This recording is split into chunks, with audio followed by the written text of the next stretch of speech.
আসসালামু আলাইকুম। শুরু করছি এমপি তামিম সরকার পর্ব ১২ লিখেছেন কাফাতুন নেসা কবিতা। আমারে ঠকায়ো না, না হলে নিজের হাতে তোমাকে মারতে খুব কষ্ট হবে আমার। তামিম চোখ বন্ধ করেই ঠান্ডা মস্তিষ্কে সুভাকে থ্রেড দিয়ে ঘুমিয়ে পড়ে আর সুভা চুপচাপ বসে থাকে। এভাবে প্রায় অনেকক্ষণ ধরে তামিম নিজের চোখ বন্ধ করে রাখে। সুভা ভেবেছিল হয়তো তামিম ঘুমিয়ে গেছে, তাই সে মাথায় হাত বোলানো বন্ধ করে দেয়। স্বামীর সেবা করা স্ত্রীর দায়িত্ব সুভা।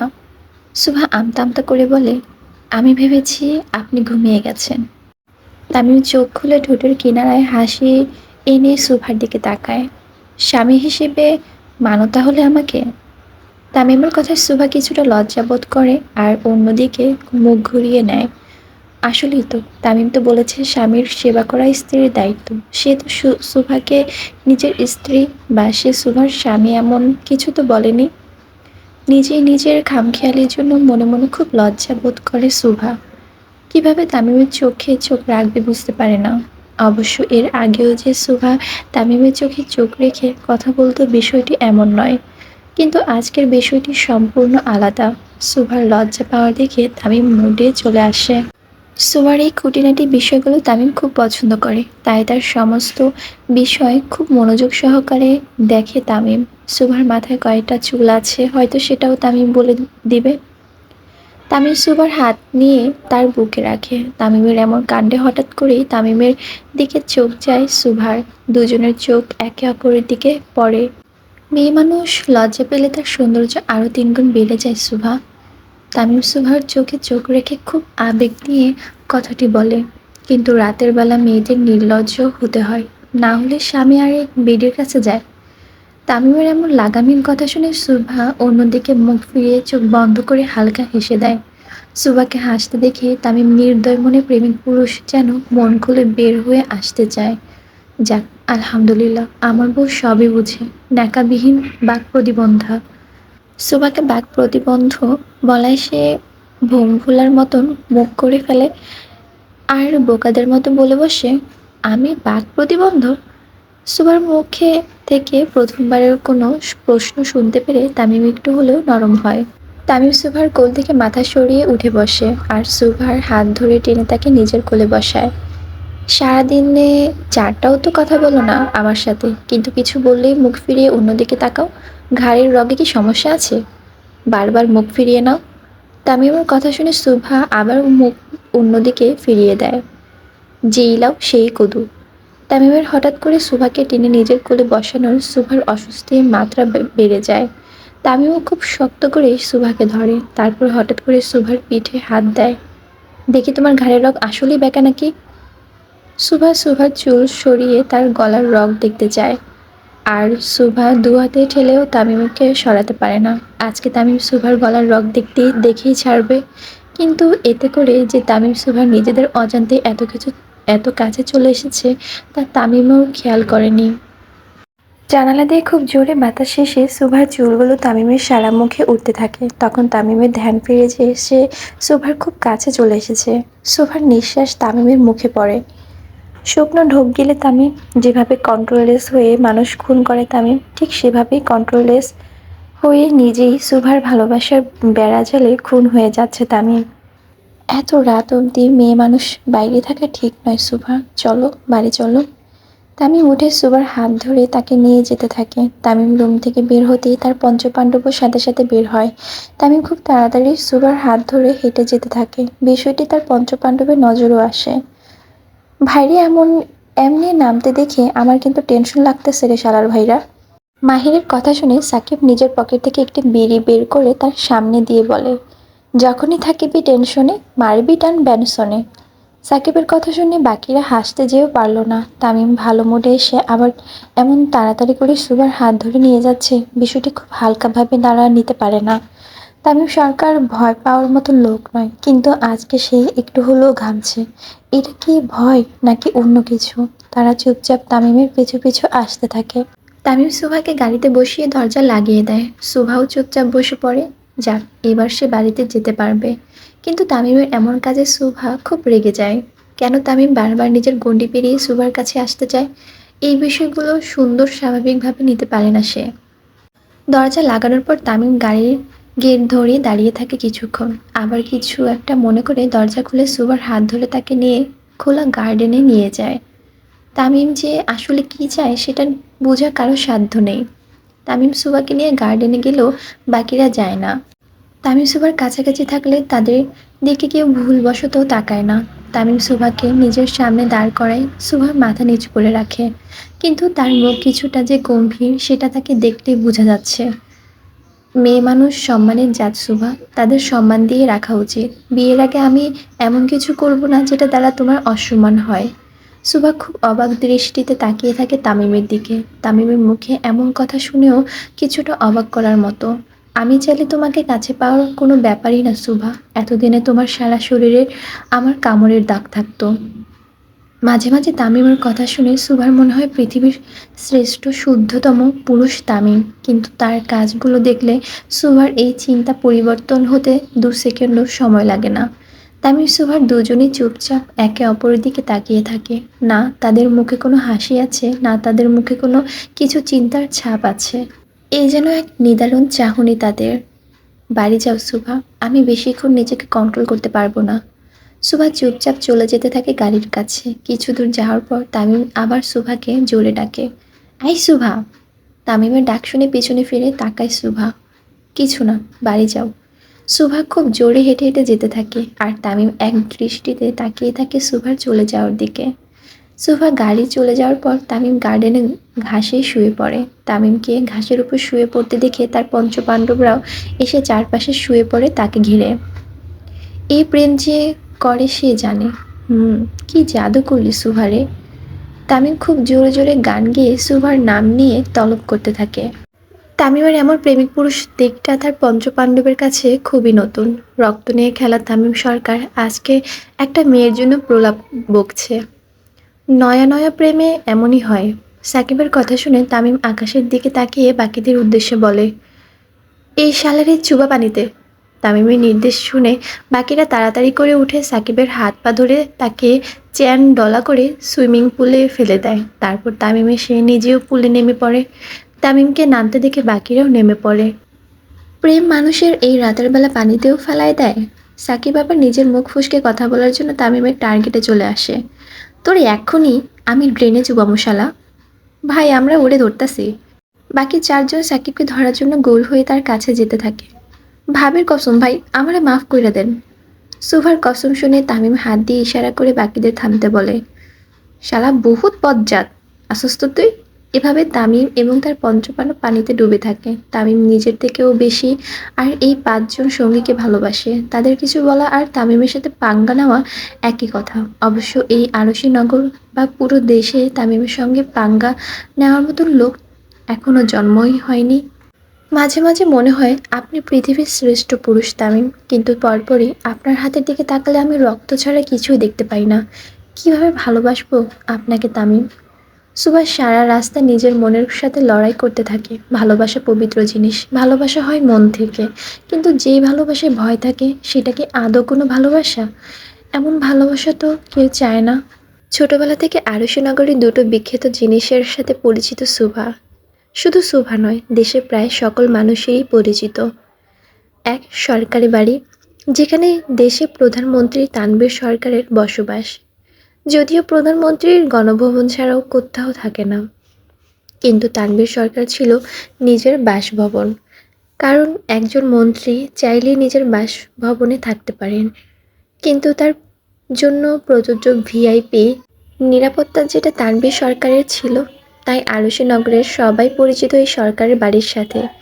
দ্বিতীয়, তামিম সরকার প্রধানমন্ত্রীর ছেলে হওয়ার সুবাদে যাকে আরশনগরের যুবরাজ এবং দেশে যুবকদের আইডল ধরা হয়। কিন্তু তামিমের নৃশংসতার কথা জানে না এমন মানুষ খুব কমই পাওয়া যাবে।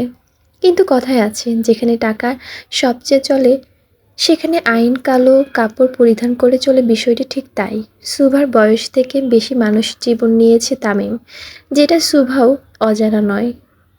আপনি যতই স্ট্রং হন না কেন, একজন মন্ত্রীর ছেলে এবং এমপির কাছে আপনার এই সাহসিকতা টিকবে না, যেমনটা হয়েছিল সুভার ক্ষেত্রে।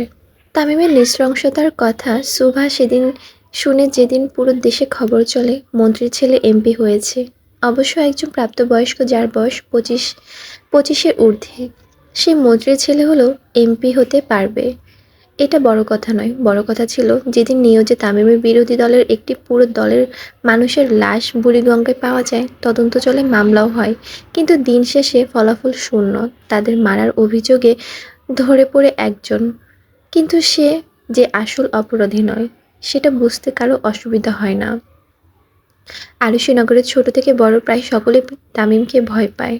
তার বেপরোয়া জীবন সম্পর্কে সবাই জানে। তাই যখনই নিউজে কোনো খবর আসতো তখনই সুবহান তামিমকে অমানুষের উপাধি দিত। বিশেষ করে নির্বাচনের প্রচারণায় যখন সালমান হকের টুকরো টুকরো করে মৃতদেহ পানিতে পাওয়া যায়, সেদিনও সুভার পরিবার তামিমকে নিয়ে আলোচনা করে। তারা আরও বেশি ভয় ঢুকে যায় সুভার মনে। সে মনে মনে সবসময় দোয়া করতো যেন তামিমের সাথে তার দেখা না হয়, কিন্তু ভাগ্যের কি নির্মম পরিহাস, সেই তামিমের সাথে সুভার কপাল মিলে গেল। রাত ঠিক 10টার কাছাকাছি সুভা বাড়ি চলে আসে। তামিমের গাড়ি তাকে নামিয়ে দিয়ে চলে যায়। সুভা বাড়ি এসে কলিং বেল চাপতেই দরজা খুব তাড়াতাড়ি খুলে দেয় তার মা, আর সুভাকে ভিতরে নিয়ে আসে। সুভা ভিতরে আসতে তার মা তাকে টেনে নিয়ে বাথরুমে নিয়ে যায়, তার সতীত্ব ঠিক আছে কিনা সেটা দেখার জন্য। সুভার বাবা তখনও হলরুমেই বসা ছিল। প্রাপ্তবয়স্ক মেয়ে যখন বাইরে থাকে, তাও এমন হিংস্র একজন মানুষের সাথে, তখন স্বাভাবিকভাবেই বাবা মায়ের চিন্তা চলে আসে, যেটা সুভার বাবা মায়েরও হয়েছিল। যেই মেয়ে কখনো সন্ধ্যার পর বাড়ির বাইরে থাকে না, সেই মেয়েকে আজকে এসব কি দেখতে হচ্ছে। সুভার মা বের হয়ে তার বাবাকে আশ্বস্ত করে বলল কোনো অঘটন ঘটেনি। অপরদিকে সুভা চুপচাপ দাঁড়িয়ে নিজের বাবা মায়ের এমন অভিমূর্তি দেখে পাথরের মতো হয়ে যায়। সুভার মা সুভাকে নিজের রুমে যেতে বলে, সুভাও চুপচাপ নিজের রুমে চলে যায়। সুভার মা, মেয়ের প্রয়োজনীয় জিনিসপত্র ব্যাগ ভর্তি করো। হঠাৎ, যা বলছি তাই করো। পরশুদিন সুভাকে চিটাগাং নিয়ে যে কি, পরেরটা পরে। রুমে এসে সুভা আয়নার সামনে দাঁড়িয়ে পড়ে, নিজেকে খুব ভালোভাবে দেখতে থাকে। তারপর নিজের ওড়না দিয়ে মুখে হাতে ঘষতে শুরু করে। মনে হয় যে কত ময়লা লেগে আছে তার শরীরে। সুভা খুব কান্নায় ভেঙে পড়ে। এমন দিন দেখবে তা কল্পনা তো ভাবেনি। নিজের মা বাবার চোখে নিচে নেমে পড়ার মতন কষ্ট হয়তো পৃথিবীতে আর দুটো নেই। তাদের চোখে চোখ মেলাতেও সুভার লজ্জা করছে খুব। নিজের নোংরা কীট পতঙ্গের মতন লাগছে তার কাছে, কিন্তু কি করার, আজকে সে যে নিরুপায়। সুভার কান্নার মাঝে তামিমের ভিডিও কল আসে। তামিমের কল দেখে সুভা চোখের পানি মুছে চুল ঠিক করে রিসিভ করে। কল রিসিভ হতেই তামিম ভ্রু কুঁচকায়। কাঁদছো কেন? তামিমের এমন গম্ভীর গলা শুনে সুভা কি বলবে কিছুই বুঝতে পারছে না। কেউ তোমাকে কিছু বলছে? না। আমাকে কি আসতে হবে? তামিম আসলে যে শিখদের বাড়ির আরও একটি তুফান শুরু হবে সেটা আজ সুভা বাড়িতে প্রবেশ করতে পেরেছে। আসলে জ্বর জ্বর লাগছে একটু, আর হাতও একটু ব্যথা করছে, তাই মুখ এমন লাগছে। সুভার নরম ঠান্ডা গলায় আওয়াজও তামিমের কাছে খটকা লাগে, কিন্তু রাতপুরি তো তার কাছে মিথ্যা বলবে না, তাই সন্দেহ করে করে না তামিম। আচ্ছা, আমি ডাক্তার পাঠাচ্ছি। না না, ডাক্তার লাগবে না। কেন লাগবে না? আমি ঠিক আছি। কিন্তু আমি ঠিক নেই, আমি ডাক্তার পাঠাচ্ছি। তামিম তার কথায় অটল, একবার যেটা বলবে সেটা করেই ছাড়বে, কিন্তু এত রাতে আর কোনো সন্দেহের শিকার হতে চায় না সুভা। তামিম। সুভার হঠাৎ তামিমের নাম ধরে ডাকটা তামিমের মতো নির্দয় মানুষের মনেও প্রশান্তি বয়ে আনে। বলুন ম্যাডাম। বিয়েটা কি শুক্রবারই হবে? আমি তো এখনো সুস্থ নই। আমি করে দিব, ডোন্ট ওয়ারি। তামিমের এমন কাটকাট কথায় সুভা বুঝতে পারে তাকে আটকানো সহজ নয়।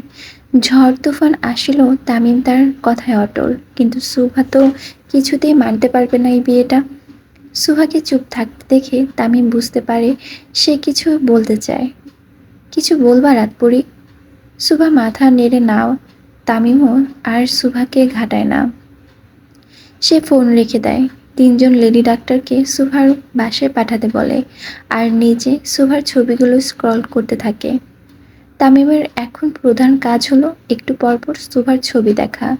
সুভার মাঝে তামিম কি দেখছে সেটা সেও জানে না, কিন্তু সুভাকে না পেলে তামিম সব কিছু শেষ করতে 2 সেকেন্ডও ভাববে না। এটা তামিমও বুঝে গেছে। রাত 10টা 45 মিনিটে 3জন লেডি ডাক্তার আসে শিকদার বাড়িতে। তারা এসে সুভার হাত ড্রেসিং করে দিয়ে শরীরের তাপমাত্রা চেক করে মেডিসিন দিয়ে চলে যায়। যতক্ষণ ডাক্তার ছিল ততক্ষণ সুভার মাও ছিল তাদের সাথে, তাদের গতিবিধি পর্যবেক্ষণ করে। সুভার খুব অনুশোচনা হয় নিজের এমন করুণ দশা দেখে। সে চুপচাপ সব সহ্য করে নেয়। ডাক্তাররা চলে গেলে সুভা কিছুক্ষণ একা থাকে তার রুমে। তারপর তার মা বাবা একসাথে প্রবেশ করে। সুভার মা বাবা এসে তার পাশে বসে। এত সুন্দর মেয়েটার মুখ এত মলিন দেখে ভিতর অব্দি কেঁপে ওঠে সুভার বাবার। তোকে আমি সন্দেহ করি না মা। বাবার হঠাৎ এমন কথায় মুখ তুলে তাকায় সুভা তার বাবার দিকে। তার বাবাও সুভার মাথায় হাত রাখে। আমি তোকে বিশ্বাস করি সুভা, কিন্তু আমি নিরুপায় মা। যেদিন তোর নিজের সন্তান হবে সেদিন বুঝবি সন্তানদের আগলে রাখা কতটা কষ্টের। সুভার বাবার কথা শুনে সুভার চোখ দিয়ে আপনা আপনি পানি চলে আসে। তুই তামিম সরকারকে কল দিয়ে বল বিয়েটা কিছুদিন পিছিয়ে দিক। কথাটি বলেই সুভার বাবা উঠে চলে যায়, সাথে তার মাও। কিন্তু সুভার তো জানে কোনো লাভ নেই। তামিম কোনোদিনও পিছু পা দিবে না বিয়েটাতে। সুভা কি করবে কিছু বুঝতে পারে না। একদিকে তামিম, আরেকদিকে তার পরিবার। খুব দোটানায় পড়ে যায় সুভা। আজকের ঘটনার পর একটার পর একটা প্রেস ব্রিফিং করতে থাকে ডিআইজি এবং অন্যরা, কিন্তু সকলে জানতে ইচ্ছুক তানভীর সরকার ঠিক আছে কিনা। তানভীর সরকার পাওয়ার আসার পর সব থেকে বেশি সাধারণ মানুষের পাশে দাঁড়িয়েছেন উনি। তাই ছেলে যেমনই হোক বাবাকে সবাই পছন্দ করে। প্রেস ব্রিফিংয়ের জন্য তৈরি হচ্ছিল তানভীর সরকার। ঠিক তখনই তামিম এবং তার পঞ্চপাণ্ডব এসে হাজির হয়। তামিমকে দেখা মাত্র অনেকেই ঘামতে শুরু করে আর দোয়া করতে থাকে এই শেষ প্রহরে যেন আর রক্ত দেখতে না হয়। তামিম এসে আব্বাজানের সাথে দাঁড়ায়। পুরো প্রেস ব্রিফিং ও তামিম তানভীরের সরকারের পিছনে ছায়া মূর্তির মতো দাঁড়িয়ে থাকে। প্রায় 20 মিনিট ধরে লাইভ চলে। তারপর সব কিছু বন্ধ করে তানভীর সরকার ছেলেকে নিয়ে খেতে বসে। বরাবরের মতো এবারও নিজের হাতেই খাওয়াচ্ছে তানভীর সরকারের ছেলেকে। পাশে আয়েশা বেগম বসা। ছেলে বাড়ি আসলে আয়েশা বেগম সকল কিছু বাদ দিয়ে তার পিছনেই থাকে। যার সাথে দেখা করতে গিয়েছিলেন তার সাথে দেখা হলো। তানভীর সরকারের মুখে হঠাৎ এমন কথা শুনে মৃদু হাসি দেয় তামিম। জি আব্বাজান। আপনি কি শরম পাচ্ছেন বাবাজান? তামিম সরকারও শরম পায়। তামিম তার দিকে তাকিয়ে বলে, আব্বাজান, তামিমও তো বড়ও হয়নি যে নিজের বাবার মুখে নিজের প্রেমিকার কথা শুনে একটু লজ্জা লাজ পাবে না। আপনি আমার আব্বা গুরুজান। আপনার সাথে কথা বলতে গেলেও আমি হিসাব করে কথা বলি। সেখানে নিজের প্রেমের কথা একটু লজ্জা দেয় আব্বা। বাবার প্রতি ছেলের এত শ্রদ্ধা এবং ভালোবাসা দেখে তানভীর সরকার এবং আয়েশা সরকারের মন জুড়ে যায়। তামিম বেপরোয়া হলেও নিজের বাবা মায়ের সামনে ঠিক থাকে, এটাই অনেক। তামিমের এমন পরিস্থিতিতে এক বাক্যে বলা যায়, জাতে মাতাল কিন্তু তালে ঠিক।